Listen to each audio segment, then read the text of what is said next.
Hello and welcome to the Somatic Movement and Mindset podcast with me, clinical somatic educator and founder of Total Somatics, Heidi Hadley.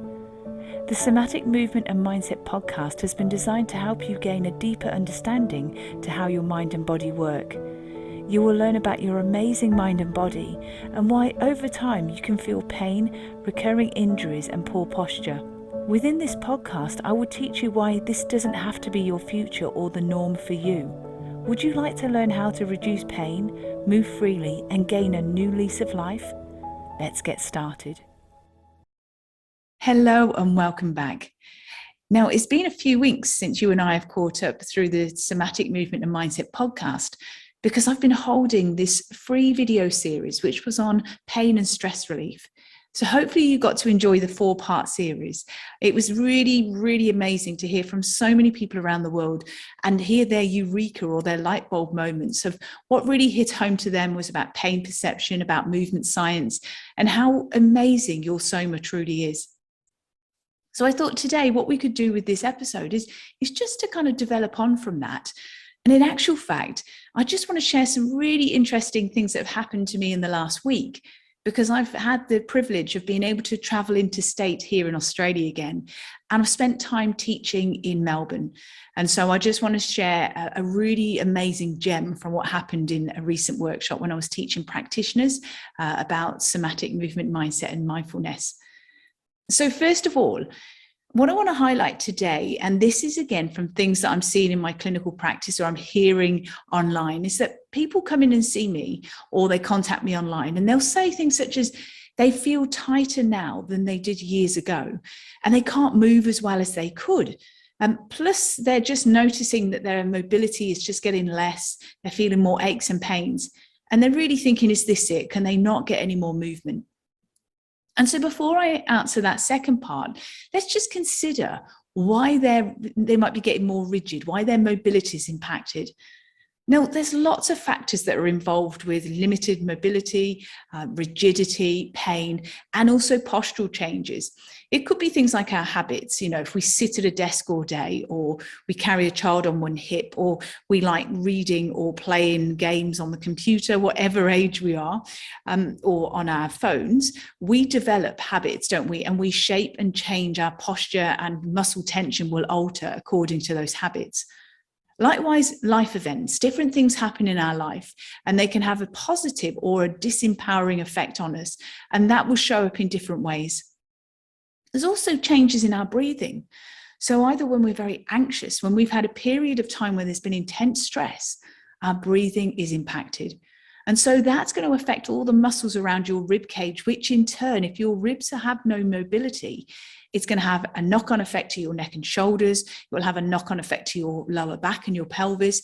You'll have no rhythm, no shock absorbency. You don't realize sometimes until we do rib release techniques how incredibly versatile your ribs are when they have that movement back. And also, what about surgery? Consider surgery and how that's a huge stress in itself for your nervous system. But added to that, while you're recuperating, you'll often hold yourself in a certain way, braced and taking care of yourself. And what we want to do is make sure that when we can, start to bring in gentle, mindful movement so that we can break that brain to muscle connection that's telling us to start creating a whole new posture and movement pattern. And just generally, emotional and physical effects and well-being will shape and mold our soma to a certain way. And sleep patterns, just consider what you're like when you don't get enough sleep. Notice how that impacts you in the day. Notice how it makes you feel emotionally, mentally, cognitively. You see, all of that information is relaying back into your nervous system, and your soma is sensing and feeling. And as a result, is adjusting. It's like this barometer. It's gauging and it's shifting all the time. And that's what's going to happen, is it will start to adapt to the environment. And if we're having issues with our sleep, that's another stressor on our system. And so remember, I've said before, and I'll say it again, is that somas exist in time. So we're all a soma. So we're a sensory organism that we sense and feel everything that comes into our world. We know through science we are more sensory than motor with our nerves. So this is having a huge effect on us. And throughout the day, your soma is adapting, because remember, your nervous system is listening, responding, or reacting to different events. So to expect ourselves to be the same as we are today from yesterday or a year ago or 15 years ago, that's not really realistic, is it? Because we are evolving and adapting and changing. And every day, from different factors like we've just outlaid, if you're not having a good night's sleep, if you've not eaten well, that's going to show up, isn't it, in your body? And so what we want to do is work with our soma that day. And so that's where our power lies. It's actually in noticing what's happening when we're moving, noticing what's moving and what's not moving, because that's really important too. When we become mindful internally, engaging and creating those soma scans that I teach you within Total Somatics, that's again where your power lies. Because when you can identify that in your day, you can take total somatic principles and create software resets and recalibrate throughout your day. And that's what's really important, is that we are less ego driven and we're less cortical when we are mindful. You see, I say that because when we are cortical and we're ego driven, we want to get the biggest stretch as we reach forward. We compare what we were like years ago with now, and then get frustrated and think, why is that not happening? We consider and we think that doing a big stretch equals healthy, efficient muscles. And it doesn't. Because I've seen many times, in any other practitioners will also relate to this, is that if you can stretch your muscles, that doesn't equate to healthy muscle memory. It doesn't at all. Because if you're looking through a clinical somatic educator's eyes, what you'll often see is when they think they're doing a big stretch, there's an adaptation in that stretch to make it happen. But things such as your rib cage, if you've not released and created rib mobility techniques, your rib cage will still be hunkered down. You'll probably find that waist muscles are still tight and shortened. So you're actually still tight through your torso, but you're creating a stretch and creating an adaptation to make it happen. Because if we are being cortical and we're ego driven and just trying to do a pose and trying to do what we've done in the past, we're not listening to what your nervous system is saying. And I just want to bring this point to home, because remember, we are more subconscious than we are conscious. And I'd like you to consider for a moment, have you ever had a massage? You're lying there on the massage table, you've got all the nice music going, subdued lighting, smelly oils, all sorts of things. And when somebody's massaging you, you're going, oh, that's tight. It's tight through my shoulders, or it's tightening my waist muscles. Now, consider in that situation, you're just resting on the table. You're relaxed on the table, not being asked to run around, jump around.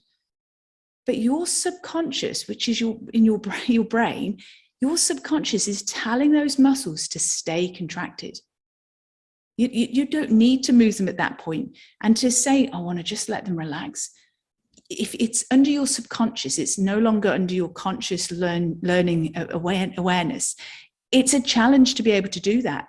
The only way that we can get your subconscious to actually change its behavior and become more conscious and re-educate your muscles is through pandiculation. No amount of stretching is going to change that. And that's because when you actually consider, and this is a great example, for instance, if I watch somebody that's, say they're wanting to roll their legs from side to side, so their pelvis is rocking from side to side, and they're allowing their feet and their legs to slowly rock with that motion. Now, as they're rocking back and forth with that motion, I'm encouraging people just to feel the fluidity, the movement pattern as we do this. However, what can happen is if it's an ego-driven cortical practice, not mindful, what people want to do is this tendency to see how far they can take their legs, because they think that if they take their legs, as they roll their legs to one side, if they take them to the floor, that's achieving something. And yet when we want to pandiculate, when we want to create efficient muscle memory, it's not actually about how far you can take your legs. It's remembering that your brain is a pattern creator. And when it's a pattern creator, subconsciously, it's creating this tension from your breathing. It's going to hunker down and tighten the muscles in and around your ribs. It's going to impact through the sides of your body, including your belly muscles and your waist muscles. So when you see somebody, and I saw it the other day with somebody I was teaching, and they've been doing 25 years of yoga, and they rolled their legs to one side, and their legs were touching the floor, not a problem at all. However, when we're looking through a clinical somatic educator's eyes, we then can see that this lady's hip was hitched up. So her waist muscles or her obliques were still subconsciously tight. Her rib cage was still hunkered down. You could see that tightness. And what she was doing in order to get her leg to go to the side is she'd arched her back. So if you're familiar with total somatics and the stress postures that people manifest, when somebody arches their back, they're going into a default stress pattern, and it's known as the green light reflex. It's that go, go, go, that what we do is like a type A personality, go, go, go. So can you see where that mindset, that ego driven, and it was all purely just as a habitual, this is no sort of judgment here, but what you see is the subconscious, sometimes the mindset of, I've just got to achieve and get my legs to the floor. That ties in with the green light pattern flicking in, the back arches, but they're still hunkered and hitched up on that side that should be lengthening. So what I did is I asked her just to hold on to her waist on that side and tap and breathe into her hand, into the waist area and to the ribs. As she did that, I then encouraged her. I said, could you take your hip in the direction of your knee? But before that, I asked her just to bring her knees up a little bit to take that arch out of her back. Now, when she took the arch out of her back, her brain was no longer focused on creating tension in the back. We softened her back. And then I asked her, can you release through your waist? Can you allow that waist to go in the direction of that knee? And do you know what? Watching that, it just went, and there was this release. And her eyes lit up and she went, I didn't realize that was all tight. And I said, no, because your subconscious has held you there and your brain is so incredibly clever. For years, you've just been creating adaptations to make this happen. I said, and we need to move out the mindset of thinking it's about making movements or making these poses really big and thinking that if our legs drop to the floor or we do a big side stretch, it means that our muscles are really good and healthy, because that's not functional. That's not really waking our brain up. It's not creating awareness to what's happening. And it's, again, not tapping into the subconscious and noticing how our brain is patterning this tension. And the more important thing is using pandiculation to release that tension. So we did lots of work together. When we'd finished, she lay and did her soma scan, where she just puts her legs down and sensed and felt. And she just looked at me and she said, I've been a yoga teacher for 25 years. And that pain and tension that I've had all around my right hip and back, because that was the side that was flaring up when we did the movement, she said it's gone quiet. I've had 3 text messages from her since, because she said the fluidity has come back. She's got this movement, this bounce and this shock absorbency, and she's overwhelmed.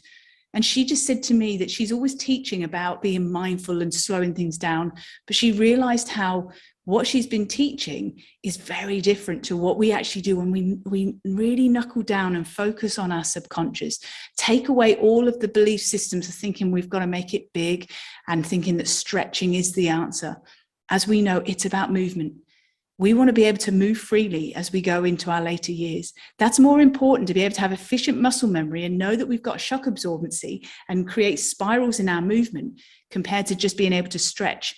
And as we know, it may look impressive, but as I was pointing out, all of that one side was just hunkered down with the ribs and it was hitched up with the waist. And there was adaptations with the arching of the back, which is why her back was always causing her issues. She had back issues because all she kept doing was arching her back and going into that green light posture. So that was why I wanted to explain that for, is that if we can move away from what we want and actually listen to what your soma is telling you. Note, and you learn all this within total somatics, you notice when you're going into those default stress postures, even if it's unintentional, like with that lady, her back started arching. She was going into what her brain likes to do and likes to live like, which is go, go, go, big arches, which is why she likes doing cobras and back bends, because she's doing more of what her brain wants to do. And yet what we want to do is actually quieten down that constant contraction, say in her lower back, and teach her brain to muscle connection to actually let those muscles release, take some of the jarring and the jamming out of her back so she's got that movement. Another example I want to share with you is that when I was teaching in Melbourne at the weekend, I actually had a group of practitioners in learning about total somatics. And one of the practitioners came in at the start of the day and he said to me, I've got a frozen shoulder, so I can't really do much. And I said, that's fine. And of course, if you've been watching the video series, do you remember when I talked about the neurotag? and how sometimes the stories and the labels that we put to our areas of our body can create a bit of they can immobilize us, just that on its own. So I said, that's fine, just do what you can through today. But I said, just remember that your nervous system and your muscles, they're adapting all the time. So just give it all a go. Anyway, by the end of the day, so we started at 9, finished at 4:30. The end of the day, he was walking around the group, swinging his arm around, going, look at this. Look at this. He said, I can do full movement. He said, my shoulder's not frozen. He said, I've got no pain. And he's literally swinging his arm around the room to everybody. And a lot of people, they're all complete strangers. They don't know each other. And I said, I haven't set this up. I promise this is genuine, because it's one of those things you're like, seriously, can this be the case? Well, it was, because when we started at the beginning of the day, his ribs were rock solid. And so we did a lot of rib mobility work. As a group, we learned a lot about rib mobility and to get the ribs moving first, and then everything else will flow. And that's what was really powerful, is when we got his ribs moving and then everything else, because remember, your brain is patterning tension. And so we need to look from head to toe and realize that we are this seamless net with fascia and everything else. And so we want everything to start waking up and moving freely. And that certainly happened with him. So it was wonderful to experience that. But as I said, when he was talking, I said, I'm not surprised, because I know how powerful this work is. And it really is powerful. So if you've recently joined the membership, I can't wait to share so much more with you. And I'm sure all the existing Total Somatics members will also share that too. If you aren't in the membership at this point, please click the Join Now button on totalsomatics.com and leave your details there. And then basically the next time we open the membership doors, you will be the first to find out, and then you're more than welcome to join the membership. So I only open the doors for a few days, a few times during the year, because the rest of the time it's about being fully focused on the members. And so I'd like you just to consider, as we finish today's episode, to remember that your brain is incredibly amazing. It's always trying to help you out. It's trying to adapt and shift and change and make your life as easy as possible. So it will try and do things and take over, like creating habits and subconscious behavior, so you can focus on more important things. However, those really important things could still be bringing ourselves back to noticing how we're sitting, how we're moving. What are we listening to? What are we watching? Can we limit some of the things that we're watching at the moment? Because that can certainly impact on our emotional, mental, physical, and energetic health. And as much as we want to be up to date with information, what we also want to do is just take care of our own inner world, because if we're not feeling well, then when we're trying to support other people, then we're kind of running on empty. So we want to take care of ourselves so we can give so much more to everybody else, as well as take care of ourselves. So thank you so much for joining me today. As always, any questions, please reach out to me either through Messenger, so social media, or go to support@totalsomatics.com. Leave me your comments, your questions. I love hearing from you. And it's just really, really wonderful to get back into these podcasts. So as always, take care. All my love and best wishes to you. See you soon. Bye. Thank you for joining me today. If you've enjoyed this episode, please leave a rating and also forward this on to somebody you know will benefit. To learn more about pain relief, plus how to improve your health and well-being, go to totalsomatics.com. Until next time, take care.